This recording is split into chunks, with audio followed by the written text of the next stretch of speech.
I'm Bob Andelman, and this is a Mr. Media interview. You can see, hear, and read more than 1,000 of my previous celebrity interviews at MrMedia.com. That's MRmedia.com. Subscribe to the show on YouTube, iTunes, Apple News, Google Play, or Stitcher, and follow us on Twitter and Facebook.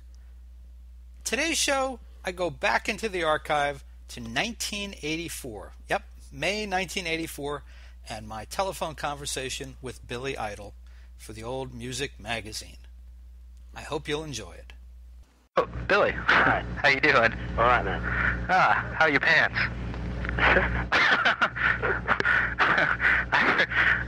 Very tight. Very tight. For accurately or not, Ellen told me that there was a problem with your pants. Well, no. I went to see the guy who makes my stuff. Well, he makes some of my things. He made this jacket and eyes out of face, put it like that. And I just wanted to tell him about a new idea I had. This is my last chance before we go off down to Texas, up through the south, back home.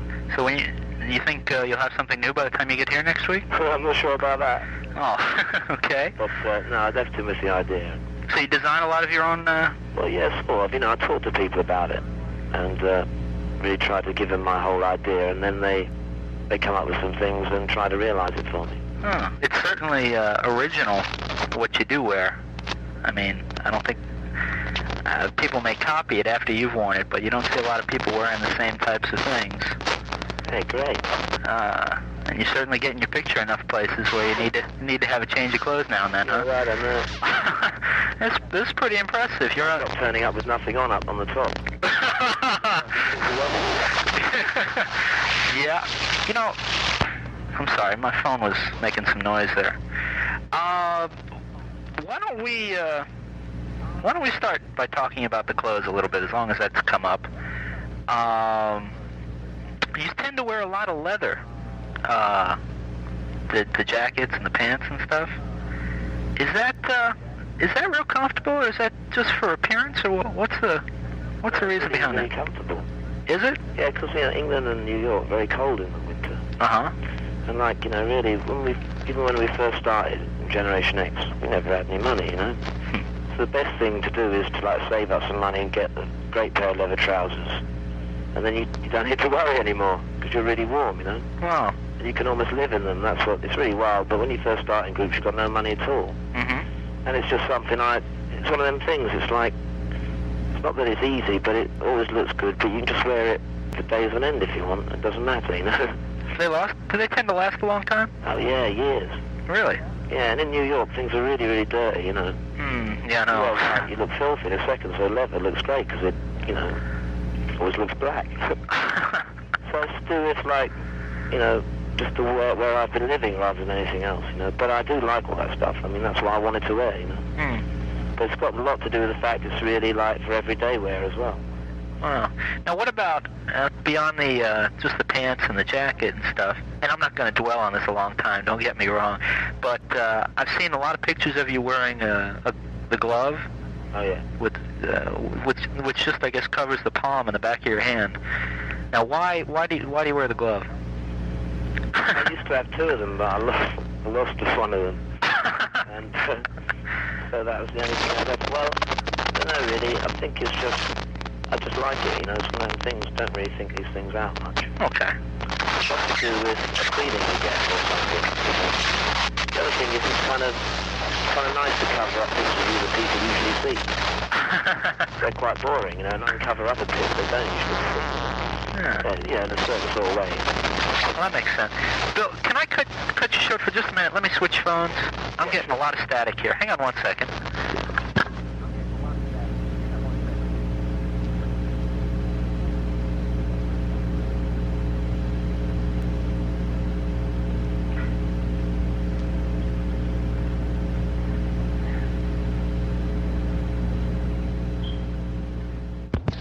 You still there? Yeah.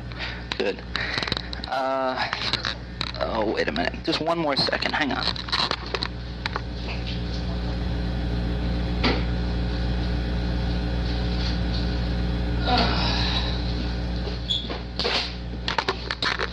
Sorry, that never happened before. Journalism. Yeah, these things happen all the time. It's, before we go any further, do you mind if I record the conversation as opposed to... Okay. Yeah, sure, whatever you like. Thank you. It's a federal crime not to get permission to do that first, yeah. You could sue me for all 10 cents I'm worth if I didn't ask for permission. Right, you can sue me back for I'm under 10 cents. -5. Oh, come on now. You got to have more than that, because even I bought a copy of the record. That's got to be at least 50 cents goes to you. Yeah, the record company get that. Oh, well. Let's, there are a couple of recent things that got you into the national news outside of the rock press. I'm kind of curious about. I guess the most recent one was when you led some people outside of a hotel, I guess, in a little sing-along of Rebel Yell. Chicago, no, it's just... Was that... Yeah, well, all these people are outside, like the dressing room was second floor up. Mm-hmm. There's a little balcony there. All these people were downstairs singing Rebel Yell, like... We were changing, so I didn't really think about it, and I found myself out on the balcony singing along with them in the nude. All these people were beating their horns and stuff, but everyone was laughing, it was great. Okay. It was funny, me singing Rebel Yell. Oh, God. I just wanted to be sure that it actually happened. Oh, yeah. Oh. Now, there was... I got an encore, that was the best bit. Did you? Yeah. Oh, God. What? Now, there was another story that was a little different, and I think... I talked to Steve on Thursday, and I think he kind of hinted at this. And, there was some kind of story that went around that a young lady had tried to push her way into your room somewhere along the tour or something, and that you didn't want in, and then she finally came in, and then she was accusing you of all sorts of things. If I got kind of, those sort of things really are a bit weird, because people don't think that my hotel room is where I'm living for the night. Mm-hmm. They sort of think it's like anybody's property, Mm-hmm. But, you've got every right to say to people, look, it's my private room. You can't come in. Right? Right. And, sometimes they just take it the wrong way, and then all hell breaks loose, That's really what happens. People just are like that, They think you're trying to be snotty by saying, look, it's my room. Excuse me, but, That's kind of what happens, and, Where did this particular incident take place? I can't really remember, to be honest. Something with an R, Rochester or something like that. Oh, okay. Okay, I just wanted Rochester, that's right.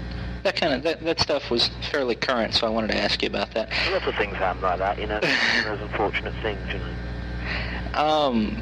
Steve told me that Rebel Yell, as far as the lyrics go, he said that you felt that, that the song was kind of about how America had embraced you as a coming over here from Britain and what have you.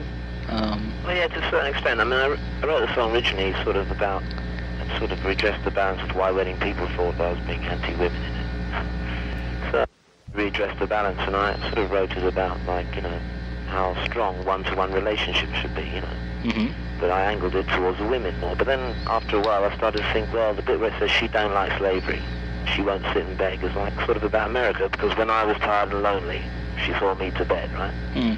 So it's like when I was really down after Generation X ended, came over here and people were jumping around to dance with myself. It was fantastic. And I didn't know because we'd never been over here. I'd been in such a bad way for 2.5 years with lawyer things and terrible business rubbish that music was almost becoming the last thing I was involved in. It was horrible, So when I came over here and all I heard was people liked my music, didn't give a shit about anything else.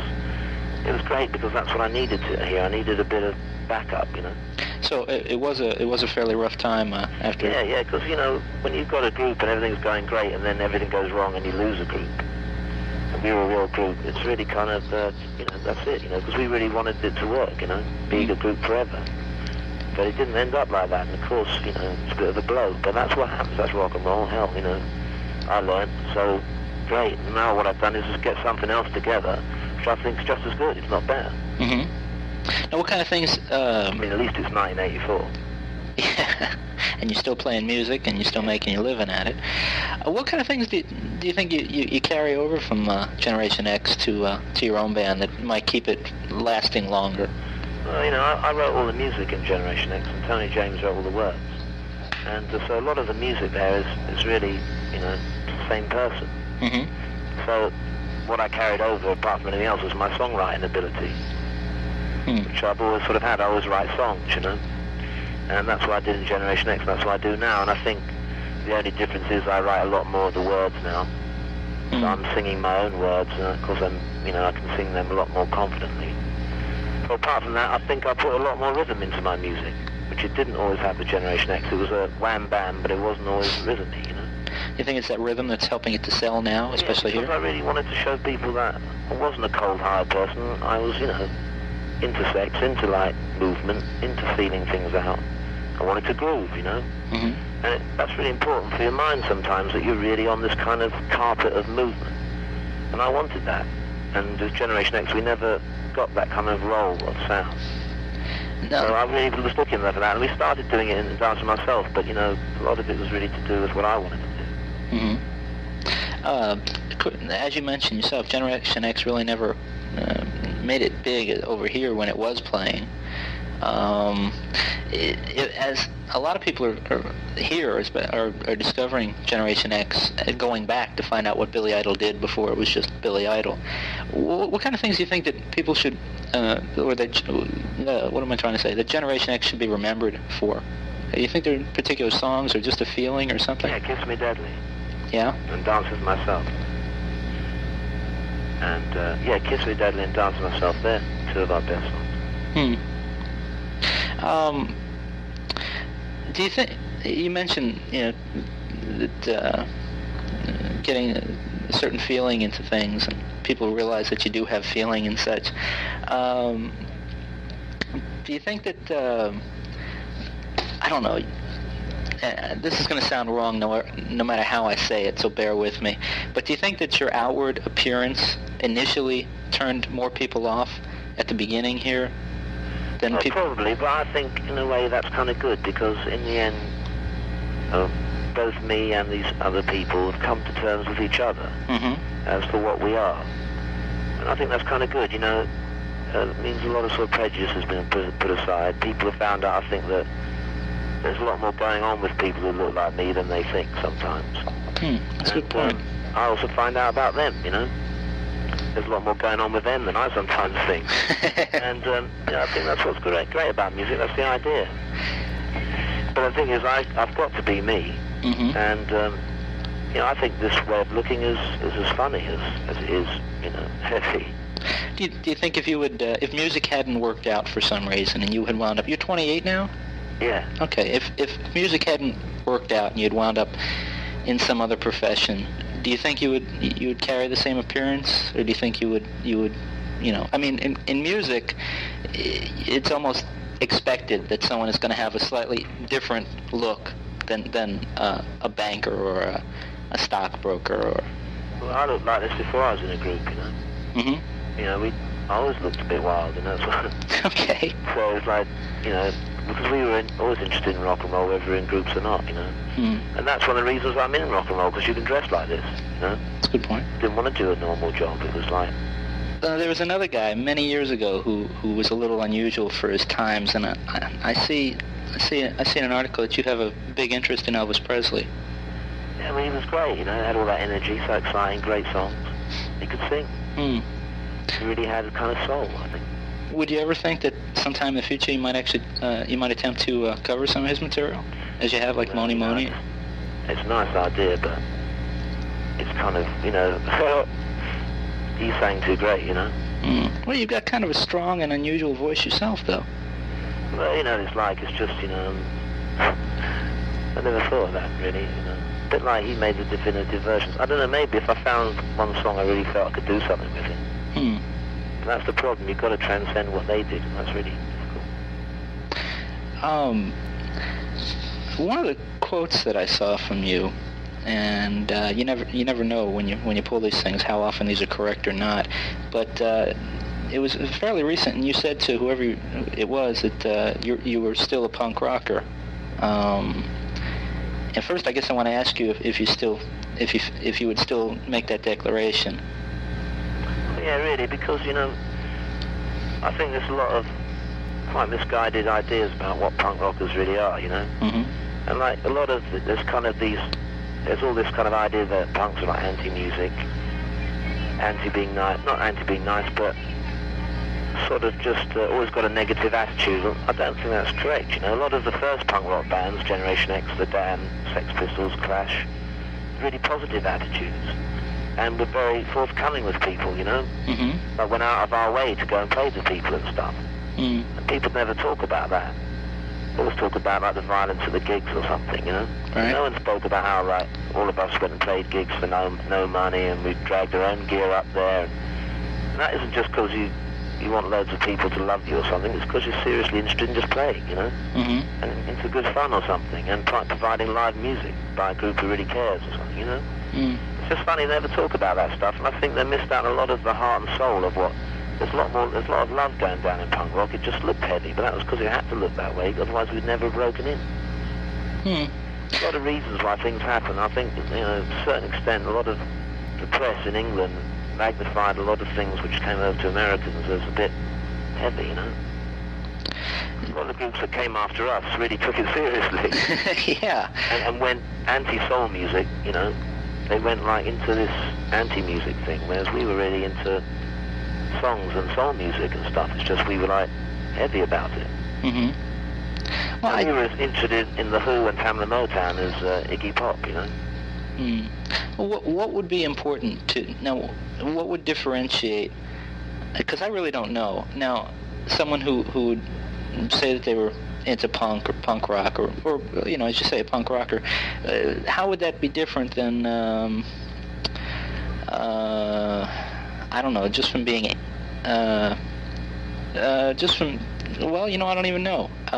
My impression of punk has always been defiance and a bit of the violence, but only on the far edge. But mostly defiance and maybe encouraging a bit of anarchy and such. Is that incorrect? Well, yeah, in the sense of, I think people look for their own code of values, Mm-hmm. want to live the way they want, and look for people who think that way, and it's got a lot to do with whether you want to be an artist, or you want to do this, you want to be in a group, or you want to just work normally, and it's to do with, really how your imagination, I think, and whether or not how you perceive punk rock, Now, a lot of and like, that's it, a lot of punk rockers would think Elvis wasn't punk rock, Mm-hmm. and I think that's like, it's anti the idea of it all, Of course it was hate Elvis in 77. Why not hate him? It's good fun, but at the same time, it's like a big deal now. Right. He was kind of a laugh. That graveyard, I can't believe it. Yeah. so wild. So, I don't know, there's a lot of things that I think people missed out of in the early punk rock, which had a lot to do with a sense of fun, Mm-hmm. That kind of went out of it after a while. It was weird. Well, now a lot of the punk rock came from very poor beginnings, I guess. A lot of from lack of money to do other things or what have you, as I understand it. Now, you're kind of you've come out of that. You're probably be one at the end of this year. Probably look back and this may be the most successful year you've had financially, with all the records selling and the concerts and what have you. Does that change your outlook? Does that? How does a punk rocker invest his money? You know what I mean? Well, the thing is, you've got to earn some money first. And we're in a position where we really haven't got any money. Any money we got is funneled back into the group, I think it's to do with your attitude. It's really to do with your attitude, the way you feel about things. It's like, you really have to know why you're doing it. Otherwise, you will be an arsehole with your money if you've got any. You will go into, like, investing in some tax haven in so-and-so because you get 10% off this, but, just can't think of that nonsense. What kind? It's like, we have to find a way of just using that stuff and finding, a way of making it better for other people. But, not in general either. Use it how we want. That's why we got it. Right. Well, what kind? I think, you have to, like, I just think I've got a certain belief in me, and I don't think it matters what happens to me because I've been up and down already. Mm-hmm. man. I still believe this way. Is up better? Eh? Is up always better? No, not really, but it's just, I mean, you feel happier when it's going on because things seem easier, although you do more work. Mm-hmm. But it's when you're on a downer with what's going on, I mean, it's awful to find all the things around you turning you against what you love. Mm-hmm. What kind of things can you take security in? What kind of things make you feel secure? Either Music. Music? Yeah, because it's great. I gotta go, Chief. Sorry about it. You gotta go. Yeah, you know. Oh, that was quick. Okay, well, I appreciate you calling, Bill. Yeah, sorry about that, Bob. You know, that's the way it goes, man. No, that's all right. Well, We'll be up there soon. oh yeah, we'll see you next Friday, or this Friday, I guess. See you next Friday. All righty. Thanks. All right. Take care. Bye. Bye-bye.